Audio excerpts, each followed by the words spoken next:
नमस्कार, स्वागत है आप सभी का हमारा उत्तराखंड में और मैं हूं आपके साथ ज्योति।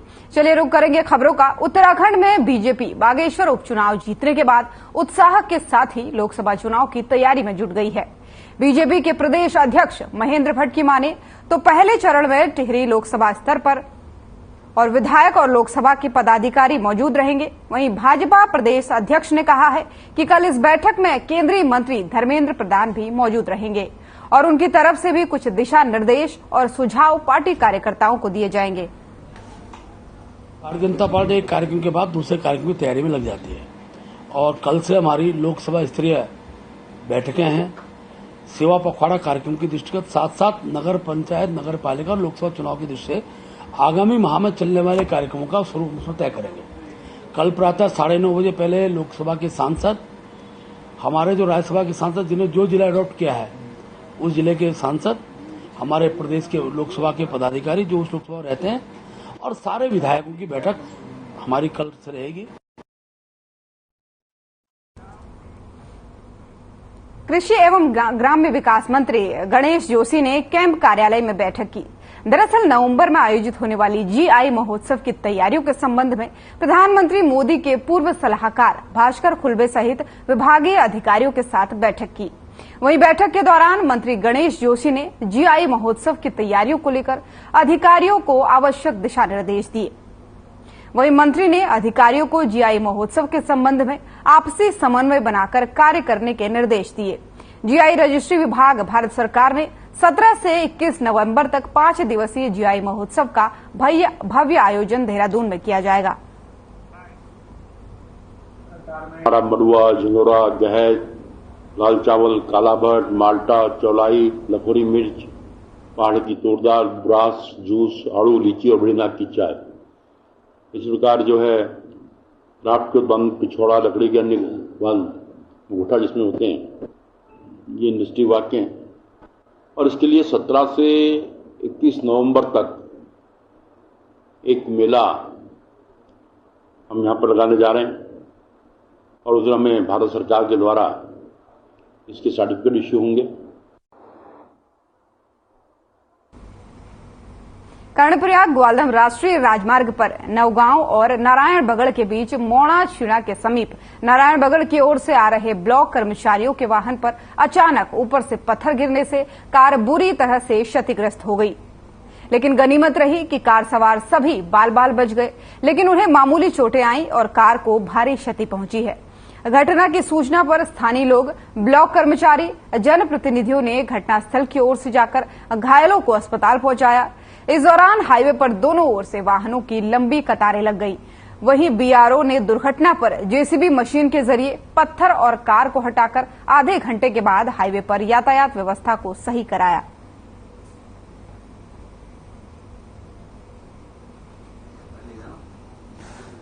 की तरफ आ रहे थे और मोना छीड़ा से थोड़ा सा पहले एक चट्टान से अचानक से एक पत्थर आया, गाड़ी के ऊपर गिरा। साथी थे हमारे प्रमोदा जी, उनका सिर पे चोट लगी है, मेरे हाथ में लगी हुई है और बाकी खरोंच आ रखी है।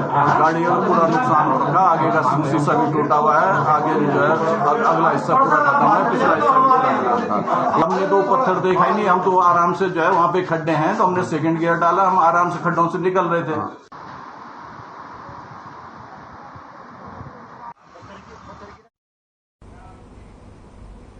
विश्व हिंदू परिषद की युवा इकाई बजरंग दल उत्तराखंड में शौर्य जागरण यात्रा का आयोजन करने जा रही है और जिसको लेकर विश्व हिंदू परिषद के जिला अध्यक्ष आलोक कुमार सिन्हा ने प्रेस क्लब में प्रेस वार्ता का आयोजन किया।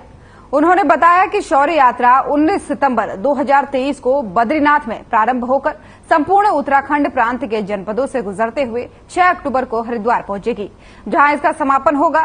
वहीं शौर्य यात्रा में रात्रि प्रवास के दौरान सभाओं का आयोजन किया जाएगा और यात्रा का उद्देश्य सनातन धर्म के प्रति युवाओं को प्रेरित करना है।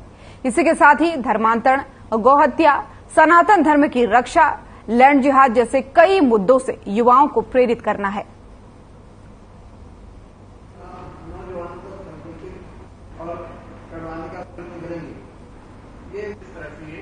बद्रीनाथ जी पर यज्ञ अनुष्ठान होगा, जिसे हमारे प्रांत के अध्यक्ष माननीय बड़े भाई साहब रवि देवानंद जी ने आपको सभी कुछ भूमिका बनाई है।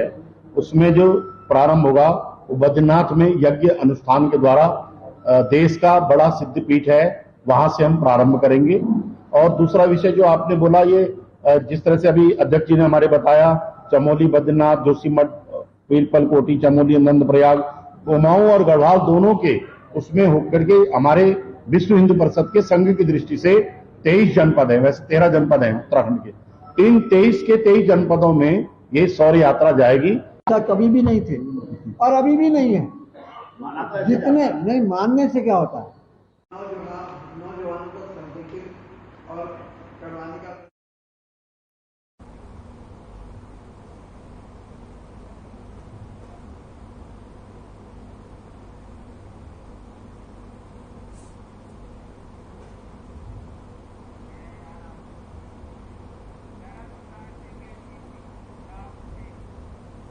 उत्तराखंड में 2024 में राष्ट्रीय खेलों का आयोजन किया जाएगा। वहीं राष्ट्रीय खेलों में मलखंभ, योग और कराटे को भी शामिल किया जा रहा है। उत्तराखंड में होने वाले राष्ट्रीय खेलों में कुल 38 खेल स्पर्धाएं तय की गई हैं। अभी तक इंडियन ओलंपिक एसोसिएशन ने 34 खेल स्पर्धाओं के आयोजन की अनुमति दी है। प्रदेश सरकार ने 4 खेलों के चयन में मलखंभ, योगासन और कराटे का चयन किया है और जल्द ही चौथे खेल के चयन की भी उम्मीद की जा रही है। प्रदेश के 7 शहरों में राष्ट्रीय खेलों की स्पर्धाएं आयोजित की जाएगी और राष्ट्रीय खेलों को देखते हुए इन 7 शहरों में ढांचागत सुविधाओं का विकास किया जा रहा है।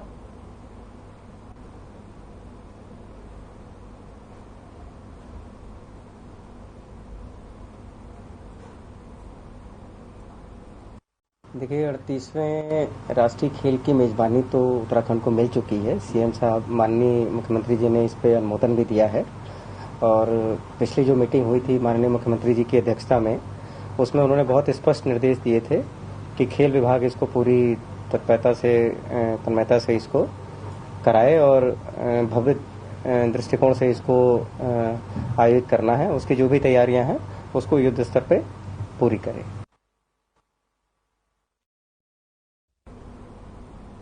देहरादून से आपको खबर बता रहे हैं, जहां कुल 38 खेल स्पर्धाएं तय हुई हैं। अब राष्ट्रीय खेलों का उत्तराखंड में आयोजन होना है और इसमें 38 स्पर्धाओं को तय किया गया है।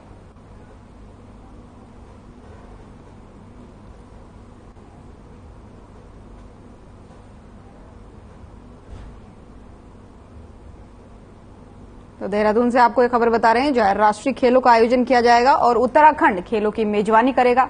अभी तक 38 खेल स्पर्धाओं को इसमें तय किया गया है और आगे भी जुड़ने की उम्मीद बताई जा रही है।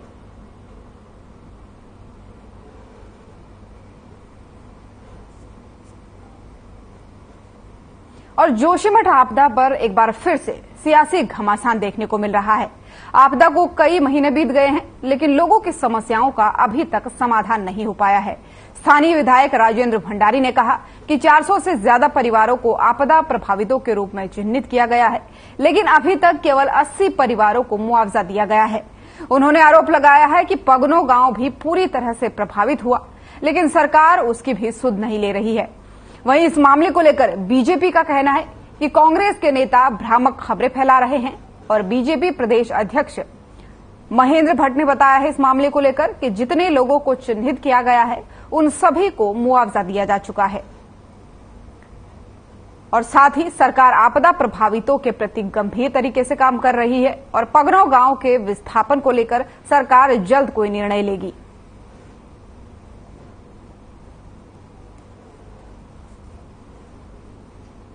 जोशीमठ के अंदर पिछले 4 महीने से भारी आपदा आई हुई है। सरकार वादे और बातें बहुत बड़ी बड़ी करती है, सपने भी बहुत दिखाती है, परंतु धरातल पे कुछ भी नहीं हुआ है।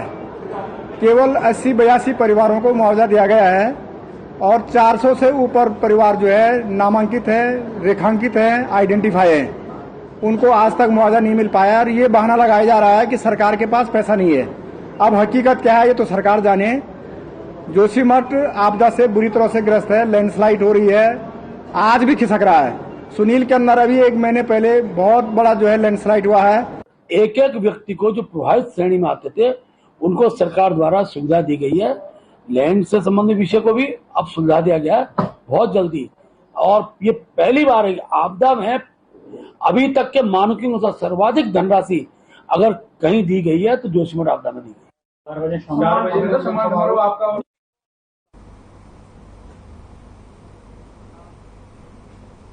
उत्तराखंड में डेंगू का कहर लगातार जारी है। आपको बता दें कि रोजाना डेंगू के मरीज बढ़ रहे हैं और अब तक 1130 मरीज उत्तराखंड में सामने आ चुके हैं। ऐसे में डेंगू के इलाज को लेकर प्राइवेट अस्पताल अपनी मनमानी कर रहे हैं और प्राइवेट अस्पताल पैसा वसूलने के लिए डेंगू होने वाले सभी मरीजों को भर्ती कर प्लेटलेट्स के नाम पर मोटा पैसा वसूल रहे हैं।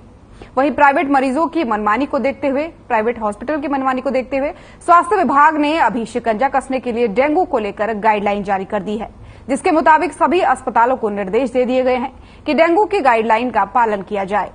वही कहा गया है कि गाइडलाइन का पालन नहीं किया जाता है तो ऐसे अस्पतालों के खिलाफ क्लिनिकली इस्टेब्लिशमेंट एक्ट के तहत कार्रवाई की जाएगी।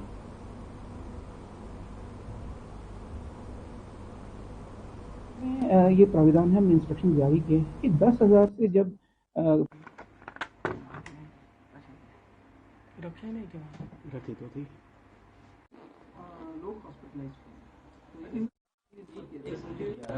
देखिए जनपद देहरादून में जो दून हॉस्पिटल है और कोरोनेशन हॉस्पिटल है, इन दोनों का मेरे द्वारा निरीक्षण किया गया और बाकी यहाँ पे जो कंट्रोल रूम एस्टैब्लिश किया है गया है डिस्ट्रिक्ट एडमिनिस्ट्रेशन द्वारा, उसका भी निरीक्षण किया गया और फील्ड में भी जो हमारे हॉटस्पॉट्स हैं अजबपुर, कलान, धर्मपुर, रेस कोर्स इत्यादि, यहाँ पे भी विजिट किया गया। इसके अलावा जनपद हरिद्वार में गया था 2 दिन पहले।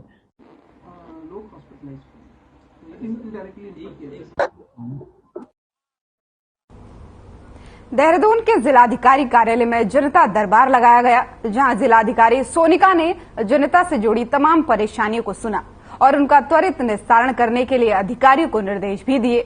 दरअसल लगभग 97 शिकायतें जिलाधिकारी को प्राप्त हुई, जिसमें ज्यादातर आपदा, अतिक्रमण, जमीनी विवाद और वृद्ध लोगों की रही बता रहे हैं। वृद्ध लोगों की शिकायतें अक्सर जिलाधिकारी को मिलती रहती हैं, जो कि घरेलू हिंसा से संबंधित है। वहीं जिलाधिकारी ने अधिकारियों को इन शिकायतों का संज्ञान लेकर उचित कार्रवाई करने के निर्देश दिए हैं।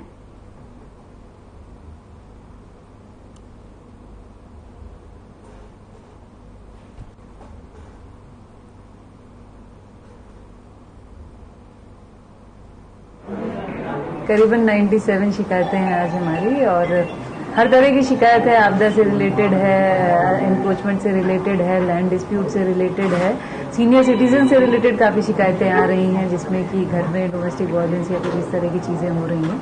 तो सभी चीजों को सभी अधिकारियों को इंस्ट्रक्शन दिए गए हैं कि तत्काल जो जल्दी से निस्तारित हो सकती है इमीडिएटली उनको इमीडिएटली कर लें और जो थोड़े से लैंड डिस्प्यूट रिलेटेड हैं उनको तरीके से देख के तत्काल निस्तारित करें।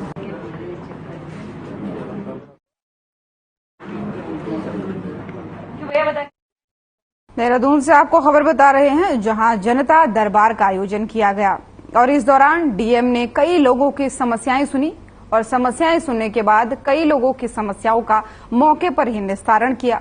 साथ ही संबंधित अधिकारियों को इसके निर्देश भी दिए कि जो भी इनकी समस्याएं हैं उनका जल्द से जल्द समाधान किया जाए। और जब जनता दरबार लगाया उस दौरान कई शिकायतें सामने आई।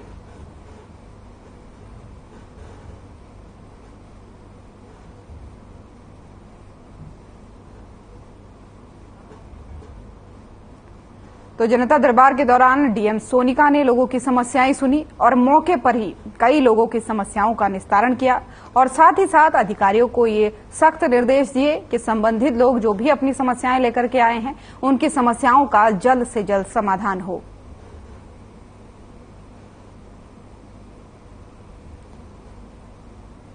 वहीं इस दौरान 97 वृद्धजनों की शिकायतें सामने आई, जिसमें घरेलू हिंसा के मामले भी शामिल है और इसी के साथ ही तमाम अन्य मुद्दों को लेकर भी जनता दरबार में लोग अपनी समस्याएं लेकर पहुंचे।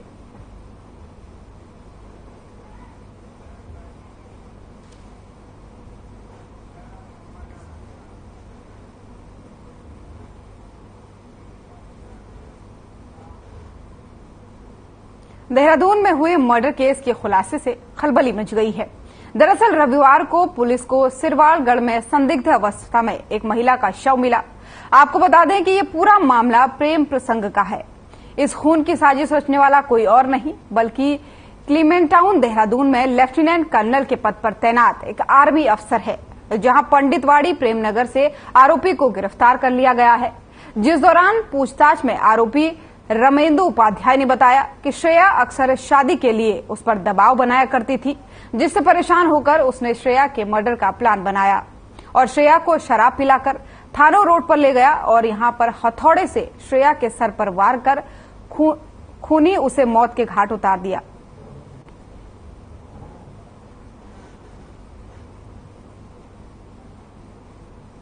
महाराणा प्रताप के थानों वाले मार्ग पर वहां जाकर के इस महिला फिर फिजिकल एलिगेशन बनाने के लिए इसको कंप्लेंट करती है। उसी बात को लेकर के दोनों में कहासुनी होती है। कहासुनी होने पर हथौड़े से इस अभियुक्त ने राकेंद्र उपाध्याय ने इसका मर्डर किया। मर्डर करने के बाद डेड बॉडी को वहां पर फेंक दिया और इसकी गाड़ी हमने बरामद कर ली है। जो हथौड़े हैं वो बरामद कर लिए हैं। लड़की के सारे कपड़े हमने बरामद कर लिए हैं। जो खून आलूदा जो कपड़े अभियुक्त के थे वो भी हमने बरामद कर लिए हैं। उसको भी हमने हमारे पास बहुत अच्छी लीड हमको है और हम संभवतः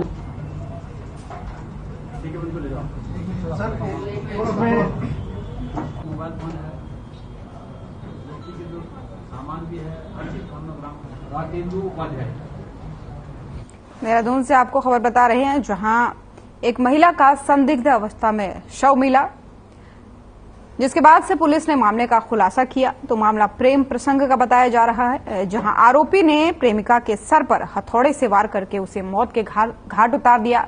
बताया जा रहा है कि प्रेमिका अपने प्रेमी पर शादी का दबाव बना रही थी, जिसके बाद से आरोपी ने परेशान होकर महिला का हथौड़े से वार करके उसकी हत्या कर दी।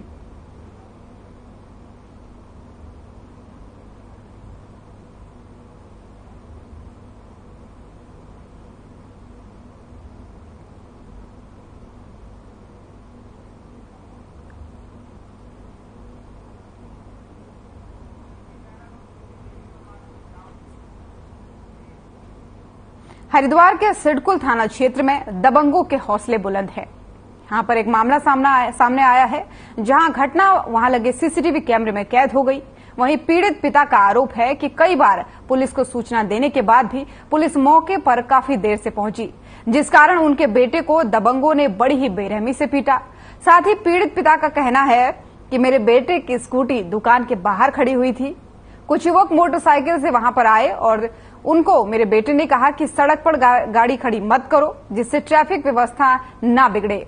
मगर वो युवक मेरे बेटे से झगड़ा करने लगे और मौके पर उन्होंने कई और युवकों को बुलाकर मेरे बेटे को बड़ी बेरहमी से पीट दिया।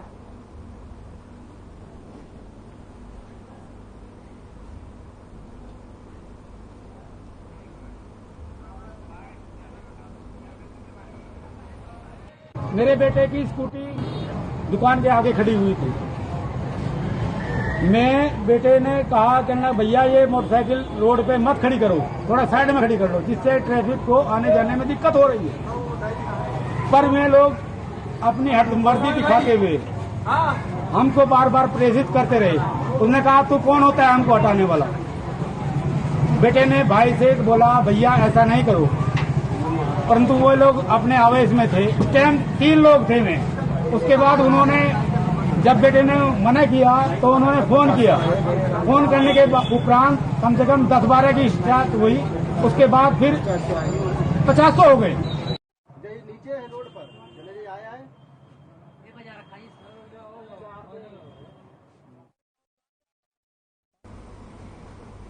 और वहीं जोशीमठ आपदा पर एक बार फिर से सियासी घमासान देखने को मिल रहा है। आपदा को कई महीने बीत गए हैं, लेकिन लोगों की समस्याओं का अभी तक समाधान नहीं हो पाया है। वहीं इस मामले को लेकर स्थानीय विधायक राजेंद्र भंडारी ने कहा है कि 400 से ज्यादा परिवारों को आपदा प्रभावितों के रूप में चिन्हित किया गया था, लेकिन अभी तक केवल 80 परिवारों को ही मुआवजा दिया गया है। साथ ही उन्होंने आरोप लगाया है कि पगनों गांव भी पूरी तरह से प्रभावित हुआ है, लेकिन सरकार उसकी सुध नहीं ले रही है। वहीं इस पूरे मामले को लेकर बीजेपी का कहना है कि कांग्रेस के नेता भ्रामक खबरें फैला रहे हैं और बीजेपी प्रदेश अध्यक्ष महेंद्र भट्ट ने इस मामले को लेकर बताया है कि जितने लोगों को चिन्हित किया गया था उन सभी को मुआवजा दिया जा चुका है।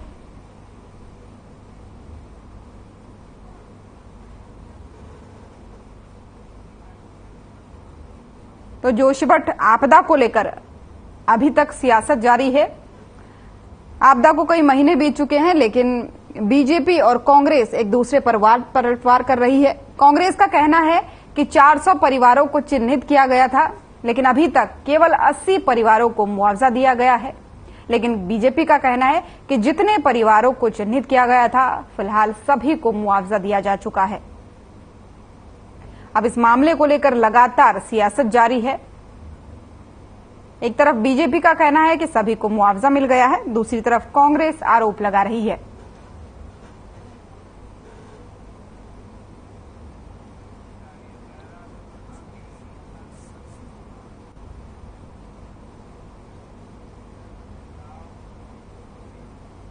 राष्ट्रीय कवि संगम की ओर से देहरादून के IRDT सभागार में अभिनंदन समारोह का आयोजन किया गया, जिसमें प्रांतीय संरक्षक नरेश बंसल और भाजपा राष्ट्रीय सह कोषाध्यक्ष मनोनीत होने पर आयोजित किया गया।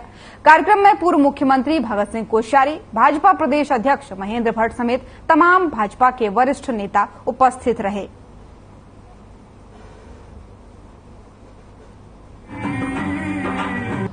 मैं तो इनका आभारी व्यक्त कर सकता हूं कि इन्होंने इसे प्रेम से, स्नेह से नागरिक अभिनंदन का कार्यक्रम किया है और कवि सम्मेलन आयोजित किया है, जिसमें राष्ट्रीय अंतर्राष्ट्रीय स्तर के आदरणीय हरिओम पंवार जी जैसे कवि प्रतिभाग कर रहे हैं। तो मैं इन सब का हृदय से आभार व्यक्त करता हूँ।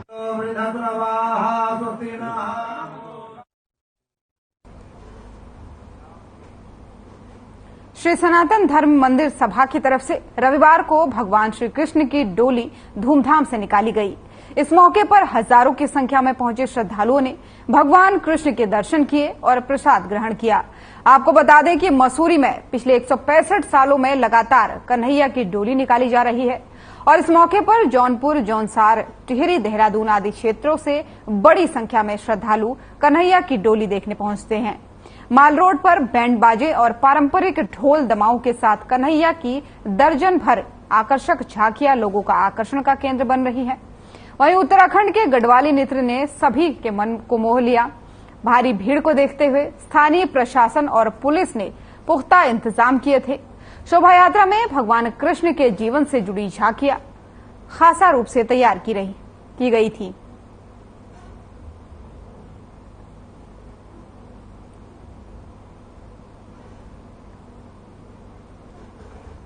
बसी है, तब से ही ये कृष्ण की डोली सनातन धर्म मंदिर की स्थापना लंडौर में हुई थी।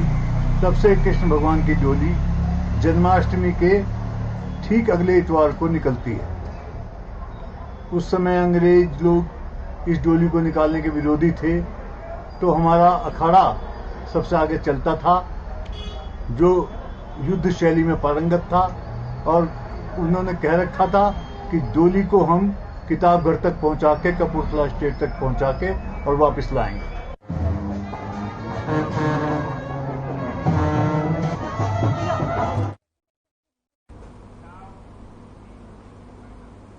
और हमारा उत्तराखंड में फिलहाल इतना ही। नमस्कार।